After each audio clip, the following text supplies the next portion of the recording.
আপনারা পুরান ঢাকার সিপা গলির মধ্যে জন্মগ্রহণ করছেন, এরকম করে চলেন, তারা মনে করতে পারেন যে অমুকের মুখের উপর কথা কওয়া যাবে না, অমুকে বড় তমুকে ছোট, আমরা এগুলো মনে করি না। আমরা গাঙ্গে হাতলাই বড় হয়েছি, কুমিরে ধরছে, চোখের মধ্যে আঙ্গুল হাতাই দিচ্ছি, কুমির দৌড়েই বলাইছে। বন্ধু বান্ধব আড্ডা মারতে আছি, ঠাস করে কোপ দিচ্ছি, মাথা ফাটিয়ে গেছে, তারপর ব্যান্ডেজ নিজেই করছি। আমি অ্যাক্সিডেন্ট, আমি ডাক্তার, আমরা হচ্ছি ওই মাল।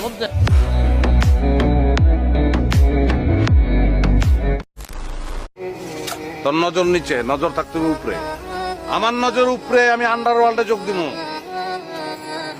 আমার একটাই নেশা আছে, সেটা হলো প্যারার নেশা। প্যারা ছাড়া আমার ভালো লাগে না, প্যারা লইতে ভালো লাগে। আচ্ছা, আপনি কি বুঝতে পারছেন না আমি আপনাকে ভালোবাসি না? তারপরও আপনি আমাকে ফলো করছেন কেন? হ্যাঁ পাগল, লাগে না থাকলে হয় না। শোনো, আমার মা ছোটবেলায় আমার করলা খাওয়ানোর খুব চেষ্টা করেছে, তিতা আমি খাতি পারি না। আমি খাবো না, ভাতের থালা ছুঁড়ে ফেলা দিচ্ছি।